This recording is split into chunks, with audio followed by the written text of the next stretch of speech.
नीट पेपरफुटी प्रकरणाचा मास्टरमाइंड सीबीआयच्या ताब्यात. लातूरमध्ये सीबीआयचा तपास आणखी सुरूच. पीव्ही कुलकर्णी एनटीएसाठी पेपर सेट करायचं काम करायचा आणि त्यानेच नंतर पेपर फुडला तपासामध्ये समोर.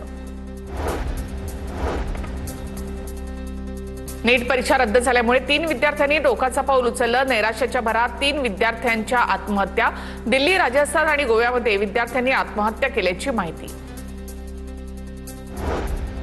जेलमध्ये असूनही बंदूक खरातची कमाई सुरूच. नाशिकच्या रिंग रोड प्रकल्पाच्या भूसंपादनामधून बंदूक खरातला 3 कोटी रुपये मिळणार.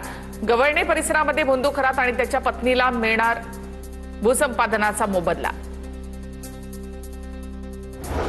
नीट पेपरफुटी प्रकरण. सीबीआयकडनं शुभम खैरनारच्या संपर्कातील लोकांची देखील चौकशी. पेपरफुटी प्रक्रियेत टेलिग्रामचा सर्वाधिक वापर झाल्याचं उघड. टेलिग्रामवर मोठ्या फाईल्स सहज पाठवता येत असल्यामुळे वापर. अहिल्यानगरच्या धनंजय लोखंडे सोबत शुभमचं कनेक्शन. पुण्यातील मुंडवा जमीन गैरव्यवहार प्रकरणात दिग्विजय पाटील विरोधामध्ये चार्जशीट दाखल. शासकीय जमीन परस्पर खरेदी केल्याचा आरोप. पहिल्या चार्जशीटमध्ये दिग्विजय पाटीलचं नाव नव्हतं. मंडवा जमीन घोटाळ्याचा मी खुलासा केला. पार्थ पवारांचं नाव या घोटाळ्यामध्ये आहे, पण अहवालामध्ये त्यांचं नाव कुठेच नाही. यामागे भाजपचं आणि सुनील तटकरे गँगचं षडयंत्र. मंडवा जमीन घोटाळ्यावर अंजली दमानी यांची प्रतिक्रिया. शरद पवारांचा बारामतीमध्ये शेती पाहणी दौरा. शरद पवारांकडनं एआय तंत्रज्ञानावर आधारित ऊसाची पाहणी. बारामतीमध्ये शरद पवारांकडून ऊसाच्या शेतीची पाहणी.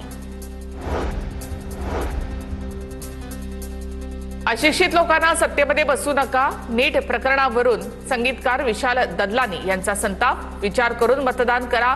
परीक्षा व्यवस्थेत मोठ्या सुधारणांची मागणी. राज्याच्या रेती वाळू धोरणामध्ये बदल. वाळू घाटातील एकूण वाळू साठ्याच्या 10% वाळू ईडब्ल्यूएस घरकुलांसाठी देणार. महसूल मंत्री बावनकुळेंचा निर्णय.